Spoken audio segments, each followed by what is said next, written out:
On today's adventure in XB, we are doing our back brakes. Yes, I painted my drums bright green. Grabber green, to be specific. So obviously, can't do brakes if we got a wheel on, so starting with that.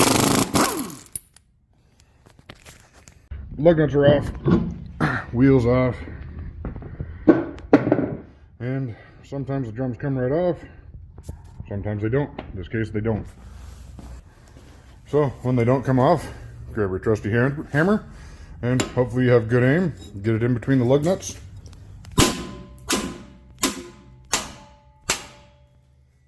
And voila, it popped loose. And you can take it off. This one will not look good because it was grainy. As you can see, it was metal to metal in there. I have no shoes left.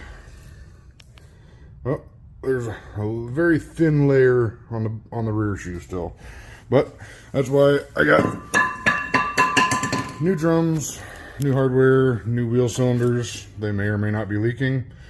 A good way to check is this. So the best way to check for leaking wheel cylinders: take your little screwdriver and peel back your boot.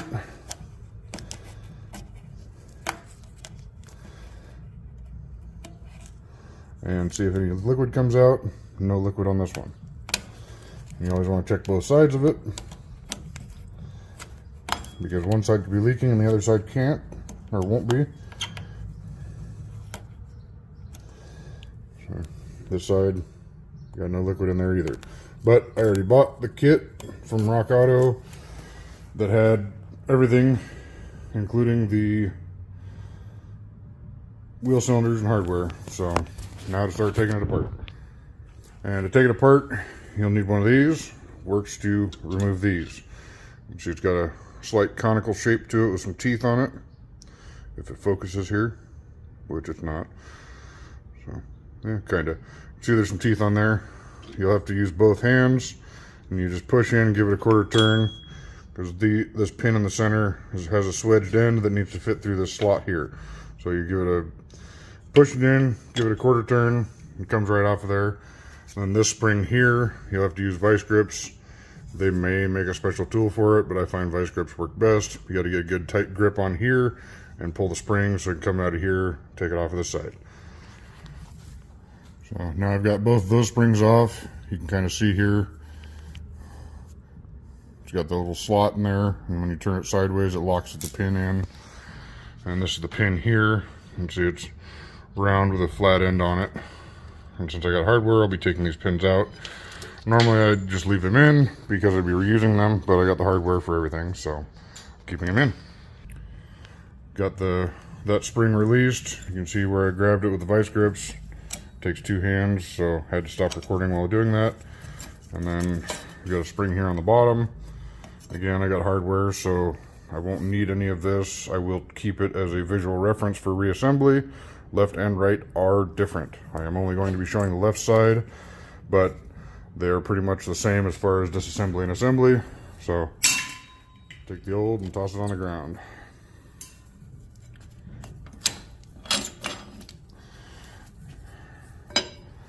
And for the rear shoe, you want to get you'll have to take your vice grips off.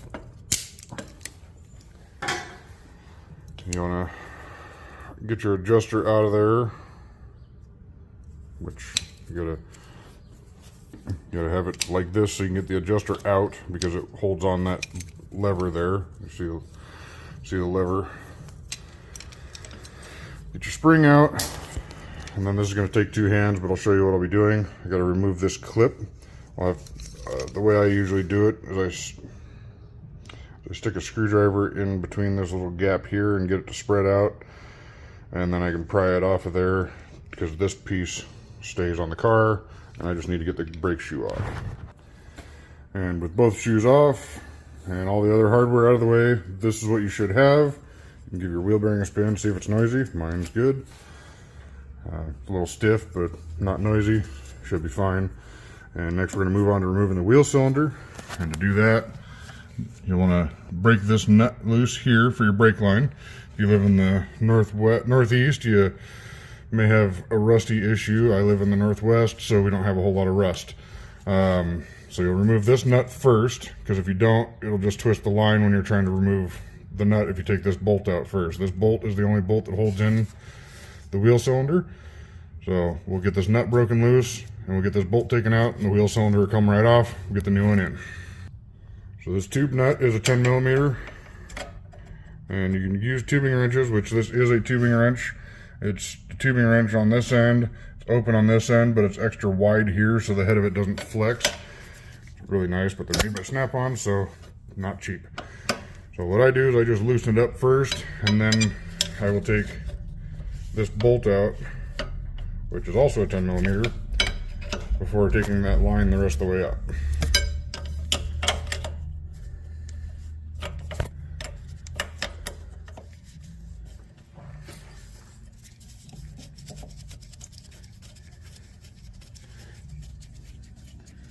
It's not a very large bolt, so make sure you don't lose it. Now that bolt's out and this nut's loose, you just go like this. Yes, you will lose a little bit of brake fluid. If you leave the cap on your reservoir, you should be fine for a while. And looks like somebody's upgraded mine to silicone brake fluid, because it is blue. And I was unaware of that. Shouldn't make a difference, you just can't mix the fluids. Personally, I like centric brake parts. They do have a left and a right for the wheel cylinders. This is the left side. As you can see, the orientation is the same as the old one. Here's a part number for your left wheel cylinder. And the part number for the right. And your hardware parts kit part number. And the centric brake shoes. There's your part number for that. I already threw away the boxes for the drums, so I do not have that part number handy. And once you get the wheel cylinder up in there, you want to get this nut started before you do anything. So I've already got it up there and started. Then you'll take and get your bolt back in. They're not very large bolts, so you don't need to get them super tight. Just need to make sure they are good and snug. If you break them off, you'll have to get them out. So, as you can see, I'm just using a small ratchet here. Doesn't accept a lot of force.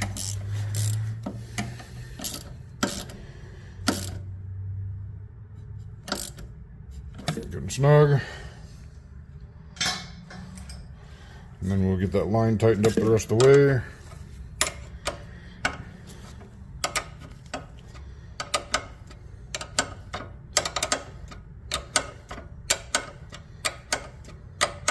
You always want to start the line first, that way you avoid the chance of cross-threading it. So if you cross-thread it, then you're going to start all over. This you want to make sure is good and tight, not so tight that you round off the nut, but you want to be good and tight because it is a hydraulic pressure fitting. So you need to make sure it seals. And what I normally do when I'm by myself, so I'll open the bleeder to let it gravity bleed and get some air out of the wheel cylinder while I put everything else back together. So now that we've got the wheel cylinder in, I can start reassembling the brakes on the other side. You want to make sure that these are orientated properly here to line up with the shoes. They just need to be straight up and down or close to it. They don't always come that way out of the box. So those are aligned. I can start reassembling all the shoes, and I will show you that. Here's our hardware kit taken out of the box and out of the bag. Some kits you'll find that you get more parts than you actually need. In this case, I've got 2 red springs per side. Left and right are different for the upper spring that goes around the self-adjuster. I did not see this black spring on disassembly. Oh, now I see it. It's on the self-adjuster part. So this black spring's part of it, but I have 2 red springs and it only uses 1. This is the lower spring for both shoes. So I'm going to start initial assembly, and I'll show that shortly. For the shoes, you'll have to pay attention to left and right sides. There's this pin here, and this holds the self-adjusting assembly, or the arm for the self-adjusting assembly. You need to make sure you have it on the proper side. So this is my left side hardware, and this is my right side hardware. And to get your self-adjuster out of the spring, you will have to disassemble it. It's a good time to clean it up and lubricate it. I personally like to use silver anti-seize. As you can see, it works well as a lubricant for this. It doesn't heat up and fall all over the place and doesn't contaminate your brakes. So you have to disassemble it to get it out of this spring, because these ends will not pass through the spring, but this goes inside and through the spring. With the self-adjuster reassembled, it should look like this. You should have the teeth in the long section of the spring. You'll need to keep this lever off of the old brake shoe, as it is not included in your parts kit. This lever goes on the front brake shoe over this pin, and then the leg on it here engages in that slot. And once you have it on there like that, there's a spring that attaches here, and to this hole here. That's this black spring. So in the assembled state, it should look like this. See, oh, I got my spring a little bit off there, but it should click down on that notch there and hook to the bottom of the shoe there. And that's what you should look like as an assembled part. You can see that I've left my bleeder open. It is now dripping, so in all aspects it should have most of, if not all of, the air out of the system by doing that. So I'll close it and finish up. And you'll want to assemble your rear shoe onto the brakes first. So you've got this hole in the top of it here, which needs to go over this pin. And then your hardware kit and quality shoes will come with this new clip. It doesn't look like I'll be able to do this one-handed. Here it is with the new clip installed. You just squeeze the ends of it with a pair of pliers, and it should look like this once it's assembled. We'll be putting the spring with the adjuster on it and then setting the shoe in place. Now we've got the adjuster with the spring on it. You'll notice that the adjuster has a notch with a step in it. You'll want the deeper part of the notch to be over this rear lever, and the long leg of the notch to be on this side of the brake shoe. And then we'll feed it up behind the hub and set the shoe up here. I'm going to put the pin and the spring back on here before I put on the front shoe. So here it is with this spring and pin installed. You want to make sure that your shoe fits underneath the edge of this tab here and is engaged in your wheel cylinder up here. Then we'll be grabbing the red spring here. And the red spring, I always hook in the bottom there. Then I'll grab my other shoe and I will hook the other shoe on like that. Get it on the notch there. And then bring it around, and I will put my other pin and spring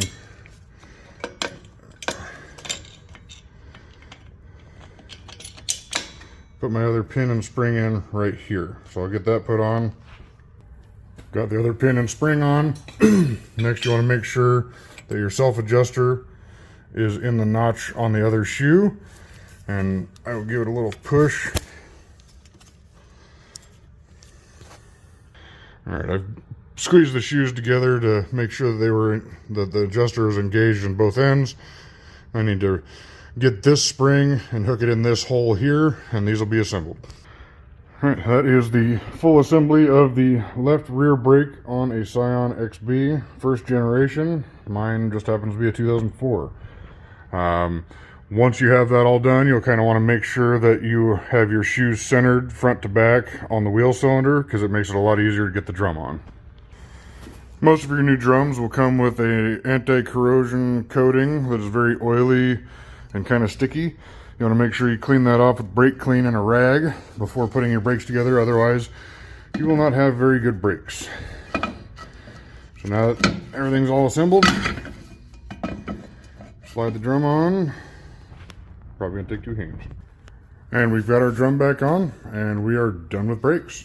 There may need to be an adjustment done. There's this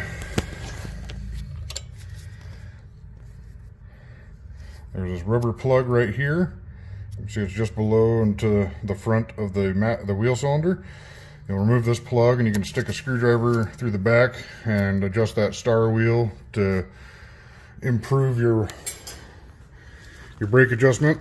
This one, since it's new drums, new shoes, shouldn't need any adjustment or minor adjustments, if any.